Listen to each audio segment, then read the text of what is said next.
Hey everybody, been a busy week. Markets recovered quite a bit. They got up to about 9,500 points and then they went flying down again. The G20 meeting's about to start. China and America almost decided to have a fight and the weather's really bad. Plus there's now fallout from the economic recession in terms of strikes, so let's see what's going on, shall we?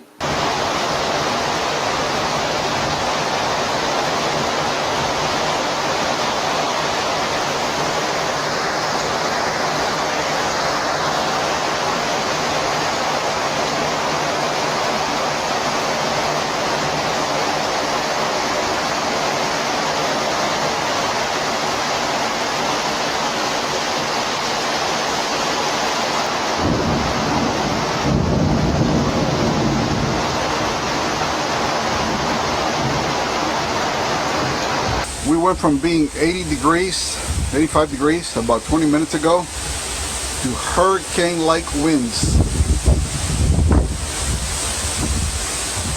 They said there was going to be a windstorm coming in, but man, we're getting a lot more than that.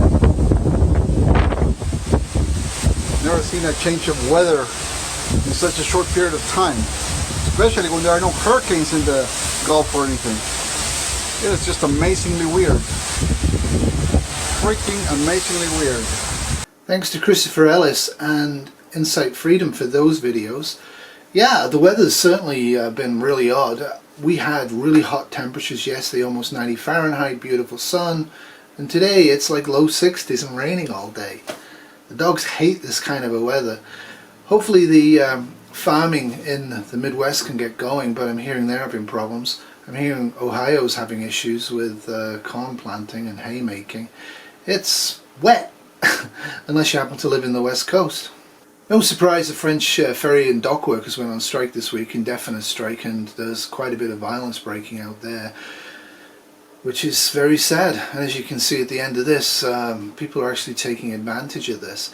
It's causing some concern in the United Kingdom about food supplies, but hopefully most of them stocked up in case of Brexit anyway. Not that Brexit's happening.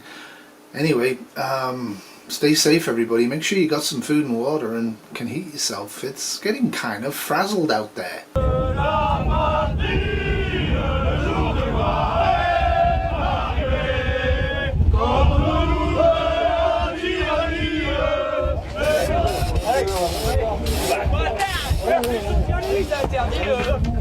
Ça c'est interdit.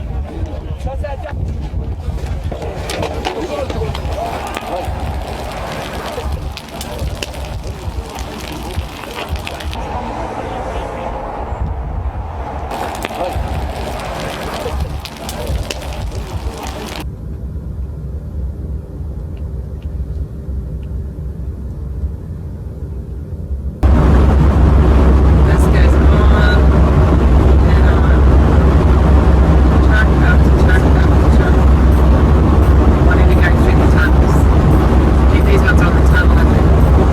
We're getting extraordinary pictures from our helicopter. Just take a look at this. These are migrants trying to get into lorries which are either stationary or slow moving because of what is going on with that strike by French ferry workers. And as you can see, some are managing to get in, presumably the driver of that lorry completely unaware of what's been going on right behind him and what has been picked up by our helicopter camera there. Of course the main news should have been the American and Russian vessels almost hitting each other in the South China Seas. That really is becoming a hotbed. China's getting really mad and is inviting now Russian naval vessels into Chinese waters to do exercises. The Americans are flying the flag for who knows who, and as you can see from the picture, basically Russia and American ships, commanders, decided to go like this. Both sides of course are blaming each other, but my goodness, if those guys actually start sinking each other's vessels out in the South China Seas, the only real winner will be China.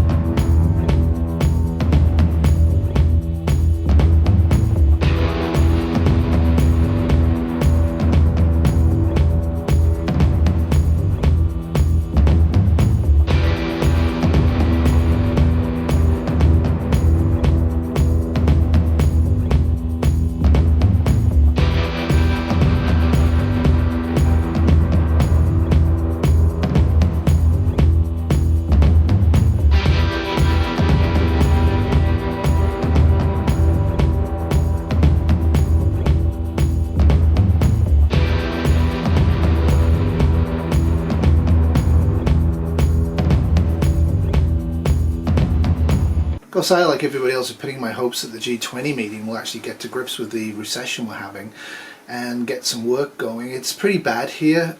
We haven't actually had any layoffs at work, but it's really noticeable. All of the internal job postings have been taken down.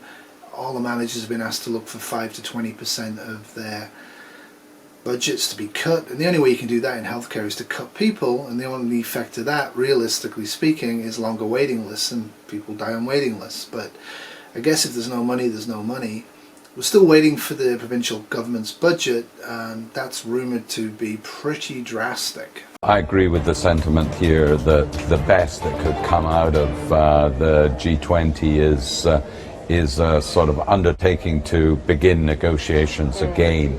So, yeah, no, we're concerned that it's going to be a lengthier process to resolve this, if it does get resolved, or if it does get resolved at all, or it may just be some sort of compromise. Because I think the US is in no hurry to reach agreement at the moment. And presumably you mean with China that they're in no hurry, but there's also been a conversation here as to what the latest front with Mexico means. Yeah. The fact that President Trump has put this threat out there from Mexico, an issue that is separate, dealing with the border in this stage, but then that raises the concern that there could be tariffs on so many fronts. Do you think that's actually a game changer, this issue with Mexico? I don't think Mexico is really concerning the world markets at the moment. It is definitely China, because China could lead to a reasonably significant fall in growth. And say it doesn't have to be this way. Our economy is hurting so much that we do need to see some Yeah, I agreement. think China would find that difficult to do just because of their character, and they're quite happy to take a long-term view on this as well.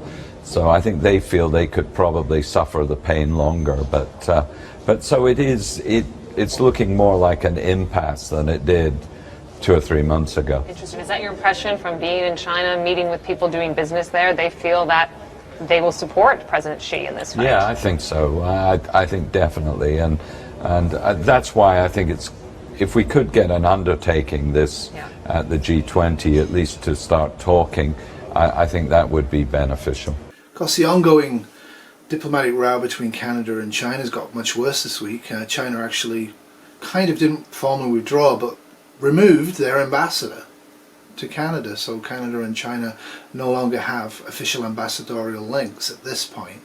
And Canada really is kind of sloshing around. The federal government, the Liberals, don't really seem to know what to do about this.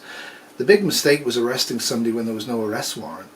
That was a really huge error. I mean, if America wanted to arrest people who are billionaires and senior members of the Chinese government, I would have thought Canada should have said, well, show us the warrant before actually imprisoning her.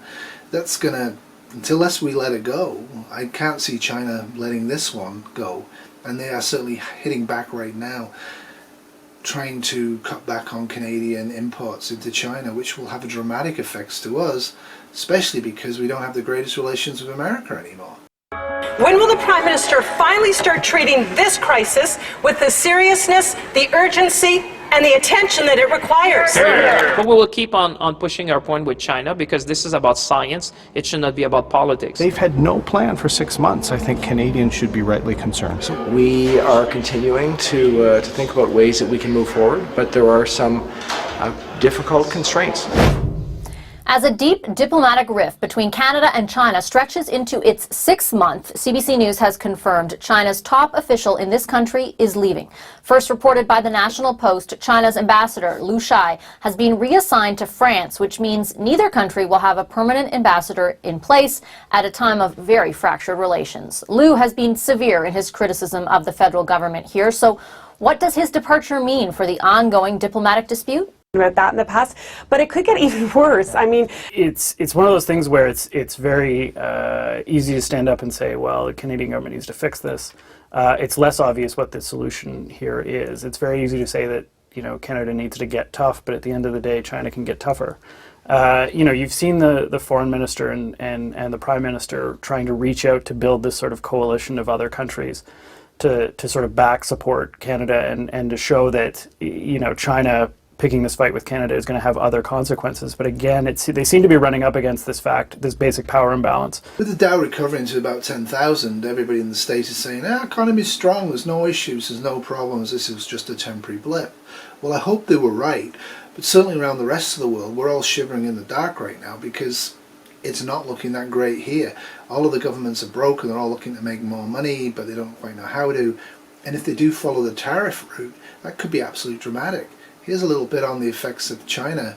It's going to up its tariff war with America, it seems, and I'm pretty sure that they'll actually do worse to Canada because they really hate us. From the national headquarters of RT America in our nation's capital. Hello again, everybody.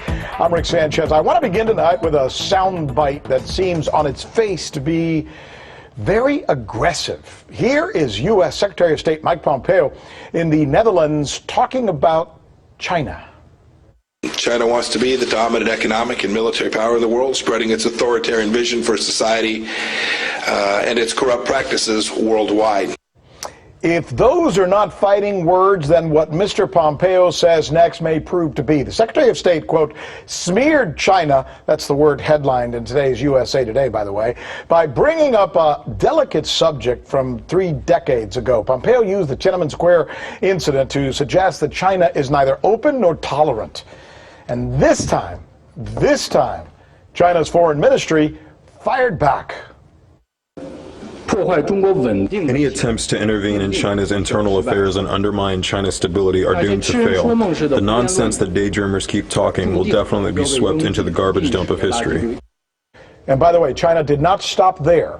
It is suggesting to its citizens that the U.S. is no longer a safe place to visit, issuing 2 travel warnings for Chinese residents who may be considering U.S. as a travel destination.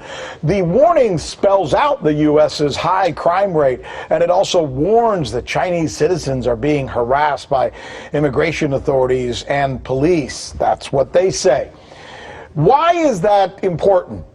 Drop in Chinese tourism to the United States could cost our economy billions of dollars. Also today, China announced that because of these hostilities with the United States, it will no longer rely on U.S. manufactured chips from Silicon Valley. They're officially now saying that they're going to be ramping up their own semiconductor industry. So where is all of this heading, and what's it really going to mean? This is what we're going to be drilling down here on the news with Rick Sanchez, with Michelle Greenstein, where we truly believe. Peter Schiff says that's crazy. We shouldn't do that to begin with. We should just let, the situation take care of itself as far as the market goes. So the fact that the Fed chair made this suggestion today, does that mean the recovery is over? And what is creating fears of a worsening economy? Well, if you look at what's been going on, at least in terms of Wall Street and the Dow and the NASDAQ and all that kind of jazz, China's threats and seeming ability to fire back at what it considers to be a U.S. attack. So if China withholds rare earth minerals, bans U.S. company sales to China, prevents its citizens from visiting the United States, and kicks off its own semiconductor industry, the effect on the good old USA here could be dramatic. The Ministry of Culture and Tourism reminds Chinese tourists to fully assess the risk of travel to the U.S., keep abreast of information on public security, laws and regulations, and improve their awareness of safety and security. Sounds like they're just sticking a dagger in the U.S. That's it from this week. I hope you're all doing okay out there. I hope you're getting rid of your debt, storing up food. I certainly am. I don't see anything in the recovery this week that gives me any hope at all. I think it's a false recovery. I mean, I think they put in what cash they could and they've done what they could to try and reflate the economy, and it limped up to about 45% of its previous value. I think it's going to crash down again. We're going to have the budget this week, and I'll report on that next week, and I'll talk about some of the local affairs that's going on, some of the job losses and what people are trying to do. Anyway, stay safe. Toodles.